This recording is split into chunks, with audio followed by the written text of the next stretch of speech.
Hello students. आप जहाँ भी होंगे आई होप कि अच्छे ही होंगे। तो आज हम लोगों की टॉपिक होने वाली है, जो हम लोगों की टॉपिक का नाम है डीएनए एक आनुवंशिक पदार्थ है, हर्षे व चेस का प्रयोग। ठीक है।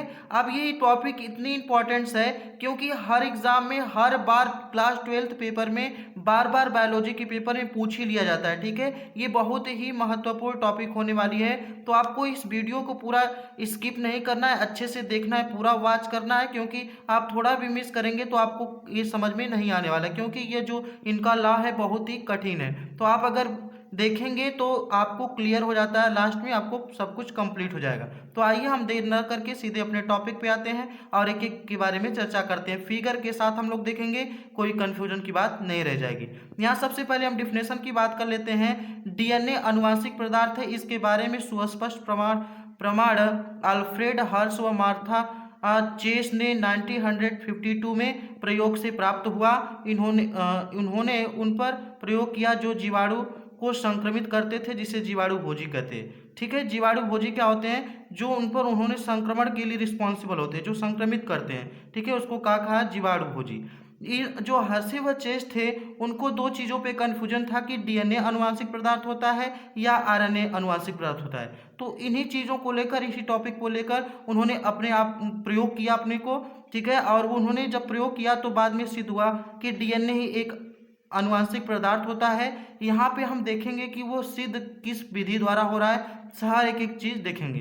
तो इन्होंने प्रयोग में सबसे पहला प्रयोग किया, एक जीवाणु भोजी लिया, जो विषाणु होते हैं, जो जीवाणुओं को संक्रमित करने का कार्य करते हैं। आपको दिख रहा होगा। ठीक है।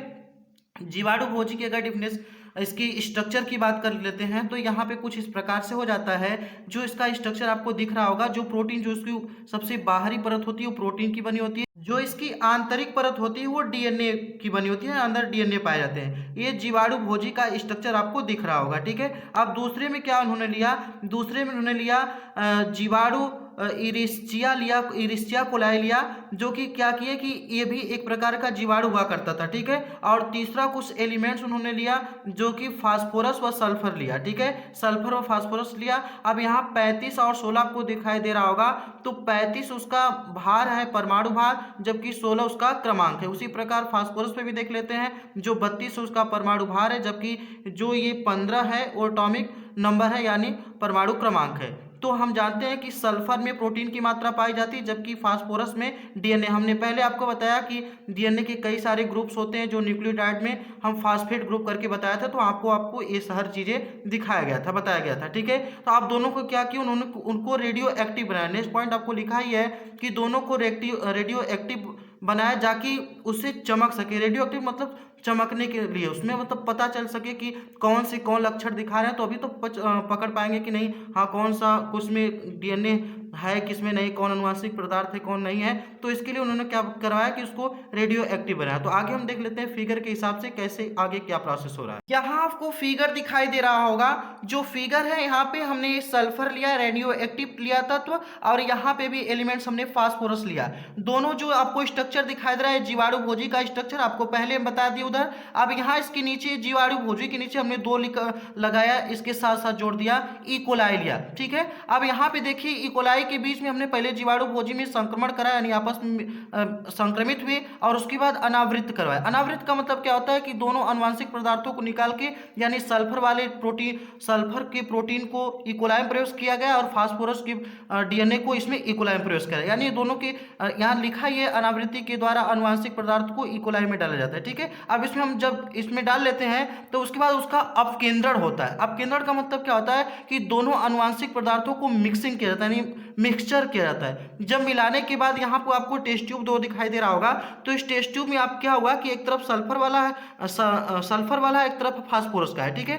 तो अब यहाँ पे जो नीचे इकोलाई, ये उलझी हुई संरचना दिखाई दे रही है, ये इकोलाई है। ठीक है। इसके नीचे जो इकोलाई थी इस टेस्ट ट्यूब में बैठ गई, जो कि ऊपर क्या हुआ कि ऊपर हो गया प्रोटीन, और नीचे इकोलाई में नहीं आया कौन, सल्फर, यानी प्रोटीन नहीं मिला।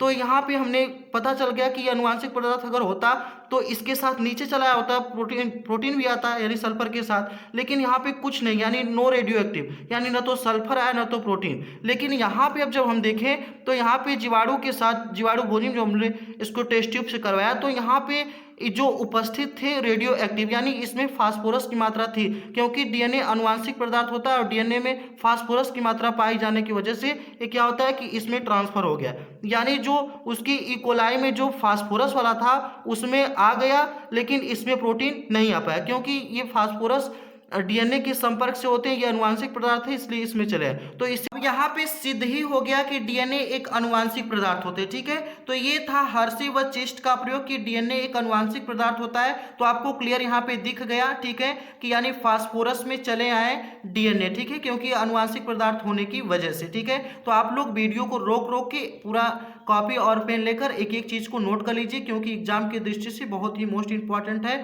Thank you so much.